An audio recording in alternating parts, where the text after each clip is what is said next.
सुनाओ IRFC limited. अब देखिए 159 का प्राइस हमें देखने को मिल रहा है एंड यहाँ पर एक होप जगी है क्योंकि यहाँ पर यूनियन बजट आने वाला है फरवरी में एंड उसकी वजह से हो सकता है कि यहाँ पर एक्सपेक्टेशन लगाई जा रही है कि केपेक्स बढ़ाया जाए एंड ऐसे में यहाँ पर जो हमने ऑल टाइम हाई देख रखा है 225 रुपए का, होप यही जग रही है कि दोबारा हमें वो हाई देखने को मिल जाए।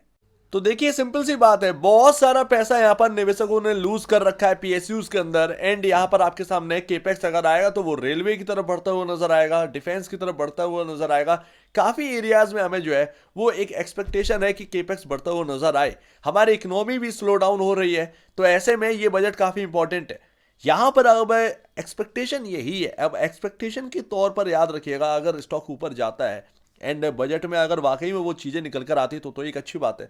बट ध्यान में ये रखना है कि बजट से पहले यानी 1 फरवरी से पहले अगर चल जाता है स्टॉक एंड ऐसे में आपको हाइज देखने को मिल जाते हैं एंड बजट में फिर भी कुछ नहीं निकल कर आता है तो ये स्टॉक का वही हाल होगा जो हमने अभी के आसपास हमने देखा, यानी कि जो बजट अभी आपके सामने आए उसके बाद एकदम जो है वो टूटते हुए नजर आए पीएसयू स्टॉक्स। तो सेम टू सेम वही चीज़ें यहाँ पर जो दोबारा रिपीट होने वाली हैं। पॉसिबिलिटी तो यही है। एक जनवरी का प्राइस जो है वो 100 रुपए है, हम 159.10 का प्राइस हम देखने को मिल रहा है एंड जो हाइज है वो 225 के आसपास के हैं।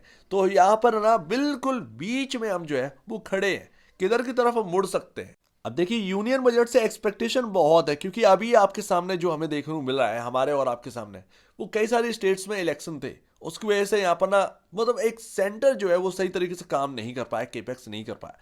इंपॉर्टेंट यही है। बट यहाँ पर जो बजट आया था उससे भी कौन सा यहाँ पर निकल कर आ चुका है, बहुत सारी ग्रोथ यहाँ पर बात करी जा रही थी, कुछ भी यहाँ पर ना देखने को मिला है।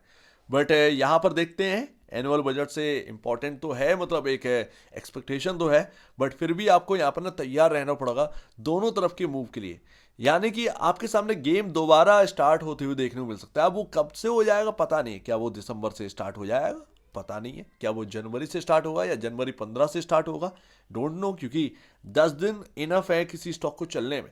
एंड इरेडा हो या आईआरएफसी हो, डेफिनेटली 10 दिन इनफ है आपकी 225 आने में। सिंपल सी बात है भाई, कितना टाइम लगेगा, आप 160 की दहलीज पर खड़े हैं, यहां पर आपके सामने 60 ही रुपए तो चल रहा है, तो वो कोई बड़ी बात नहीं है। 20% 25% का मूव जो है इधर उधर आ गया तो आराम से आप उसके आसपास पहुंच जाएंगे, तो इसमें कोई बड़ी बात नहीं है।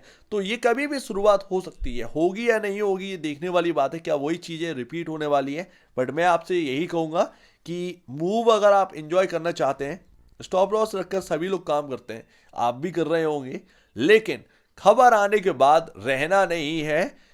एक बार खबर को एनालाइज कर लीजिएगा, अगर इंपॉर्टेंट है तो स्टॉक के अंदर रहिए, अगर नहीं है तो मूव जो भी आपको देखने को मिले हैं जिससे जितना भी आपको गेन हो रहा है उसको समेट कर निकलिए। पहले जैसी गलतियां दोबारा करने की, रिपीट करने की जरूरत नहीं है। एंड आईआरएफसी के अंदर हो या कोई भी पीएसयू के अंदर हो, जब से ये ट्रेंड लाइन टूटी है तब से प्रॉब्लम आ पड़ी है, मतलब बहुत सारे स्टॉक जो है वो ढह गए। अभी आपको थोड़ी सी रिकवरी देखने को मिली है बट ये कोई सॉलिड रिकवरी नहीं है, कई चीजों से फाइट हो रही है। इकोनॉमी बेसिस पर स्लो डाउन तो काफी ज्यादा है, मतलब आप कुछ भी कर लीजिए, एफएमसीजी से लेकर ये सारी चीजें बता रहे हैं कि लोगों की जेब में पैसा ही नहीं है तो आप कितना ही कुछ कर लेंगे। बात इतनी सी है, जेब में जब तक पैसा नहीं आएगा तब तक यहाँ पर कोई यहाँ पर होना ही नहीं है। एंड ऐसे में हो सकता है कि टैक्सेस अगर कम करे जाएं, रेलवे के अंदर टैक्सेस कम करे जाएं वगैरह वगैरह, तो ही कुछ काम बन सकता है। अदरवाइज यहाँ पर ना लोगों की जेब में पैसा कैसे पहुंचेगा ये सरकार को सोचना पड़ेगा। एंड वही इंपॉर्टेंट है, आपका यहाँ पर रेलवे को बजट बढ़ा देने से या वगैरह वगैरह इन सारी चीज़ों से बहुत ज़्यादा असर नहीं पड़ेगा। अभी हमारे सामने जून में ही यहाँ पर ना फुल बजट था, तो उसके बाद क्या ही हमें रिलीफ यहाँ पर देखने को मिला है, स्टॉक्स ढह गए, तो वो वैल्यूएशन वाली बात आ जाती है। सिंपल सी बात है, इसीलिए हम हायर साइड टिक नहीं पाए। तो 225 रुपए याद रखिएगा, लेकिन यहाँ तक पहुंचने में ना मतलब आप समझिएगा कि पसीना निकलने वाला है स्टॉक का। एंड म्यूचुअल फंड से अच्छी खबर है, मतलब आपके सामने और हमारे सामने 5 तारीख से 10 तारीख तक ना महीने की म्यूचुअल फंड का डेटा आने लगता है। एंड हमारे सामने वही चीज़ है, मतलब जितने भी यहाँ पर स्कीम से इन्वेस्टेड हैं इस स्टॉक के अंदर, आईआरएफसी के अंदर, आप देखिए सभी ने यहाँ पर बढ़ाए 3%, 2.5%, 13%, 14% अपने शेयर्स जो है मंथ ऑन मंथ बेसिस पर बढ़ाए। बट अगर एक चीज़ और देखें तो इनकी जो वैल्यू है वो कोई भी यहाँ पर ज़्यादा वैल्यू नहीं है, मतलब इस इतनी वैल्यू तो यहाँ पर ना के बराबर है। डेली बेसिस पर शायद ट्रेड हो जाता होगा, 50-60 करोड़ का टर्नओवर होगा इस स्टॉक के अंदर, ये आप देखिएगा।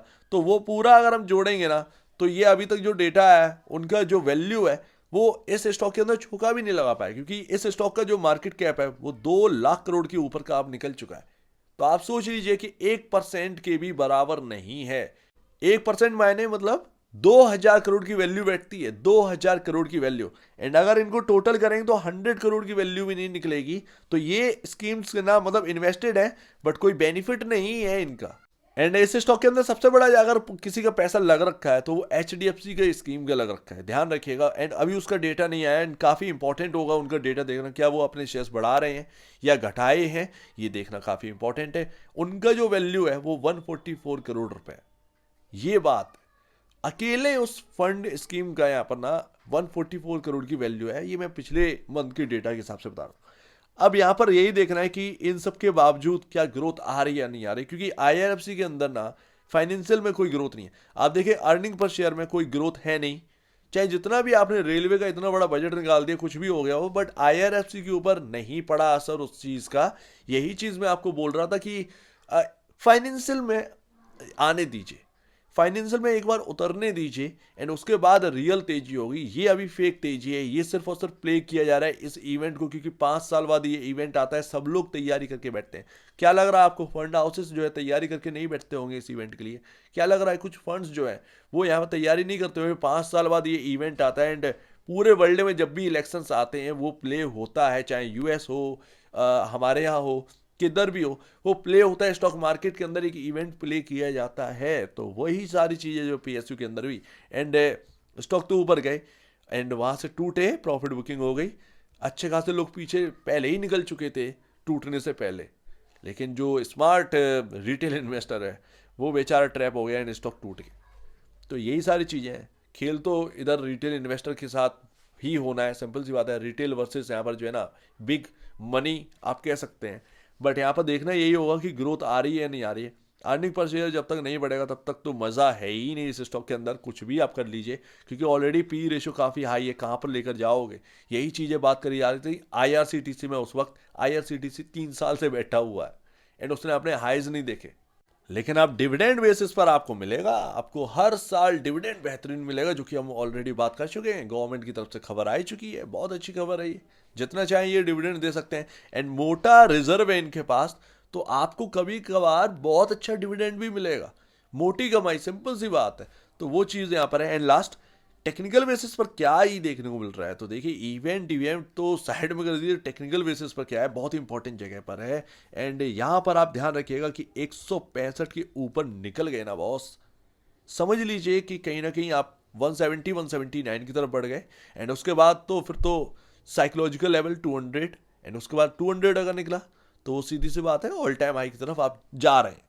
ठीक है, तो ये सारी चीज़ें। लेकिन अभी हाल फिलहाल में 165 का क्रॉस होना जरूरी है, क्योंकि यहाँ पर ना 2 मूविंग एवरेज है, 200 डेमा एंड 100 डेमा। इसको क्रॉस करेंगे 50 डेमा के हम ऊपर निकल के। आप ध्यान रखिएगा मोस्ट इंपॉर्टेंट जो सपोर्ट रहेगा इस स्टॉक के अंदर वो आपके सामने है, मेरे सामने है, 150 रुपये, 149 रुपये का रहने वाला है। ध्यान रखिएगा उधर ही आपका 50 डेमा है, उधर ही आपको सपोर्ट यहाँ पर ना देखने को मिल सकता है। तो ये इंपॉर्टेंट जगह है। 150 149 के नीचे अगर क्लोजिंग दे दी एंड उसके नीचे काम करने लगे तो फिर यहाँ पर ना वो वापस स्ट्रक्चर जो है वो खराब हो जाएगा, सिंपल सी बात। लेकिन अगर 165 निकल गया तो ब्यूटीफुल ट्रेड कहीं ना कहीं बैठने वाला है। एंड अगर 149 अगर ब्रीच हो गया एंड उसके नीचे हम क्लोजिंग दे गए एंड उसके बाद लगातार काम कर रहे हैं, सो डेफिनेटली स्ट्रक्चर बिगड़ चुका है, वो वापस से गिरावट आ रही है। तो ये दोनों चीज़ें यहाँ पर ना आपके सामने, लेकिन बहुत ही इंपॉर्टेंट जगह पर है ये स्टॉक। देखते हैं 165 के ऊपर टिक रहा है या नहीं टिक रहा है, ये देखने वाली बात होगी। सो उम्मीद है काफ़ी कुछ आपको समझ में आया होगा। अच्छा, ये 179 मैंने आपसे क्यों बोला, ज़रा ये भी समझिए। 170 179 बहुत रेजिस्टेंस बन चुके हैं इस स्टॉक के अंदर, कोई भी PSU में बहुत रेजिस्टेंस है। पहला 170, क्योंकि यहाँ पर आप जो है इस रेंज पर यहाँ पर कंसोलिडेट करे थे पहला, ठीक है, 170 रुपये। दूसरा यहाँ पर बेस बनाया था भाई, तो ये आपका 179 180 के आसपास है। ये सीधी सी बात है, चार्ट पर दिख रहा है, सब लोग देख सकते हैं, कोई नई बात है नहीं। सो उम्मीद है। एंड 150 क्यों इंपॉर्टेंट है, 149 एंड 150, वो आपका 4 जून को लो है, ये लगे हैं भैया। तो वो सारी चीज़ें अपने को देखने को मिलती है। सो उम्मीद है काफ़ी कुछ आपको समझ में आया होगा। एंड वहीं पर मूविंग एवरेज भी है, तो उम्मीद है काफ़ी कुछ आपको समझ में आया होगा। एक बार निवेश से पहले या बेचने से पहले अपने ब्रोकर एडवाइस से जो सलाह लीजिए खुद की स्टडी करेगा, उससे बेहतर कुछ भी नहीं। खुद की स्टडी मस्ट है। तो आप देख लीजिए, वीडियो देख लिया वो तो धन्यवाद दोस्तों।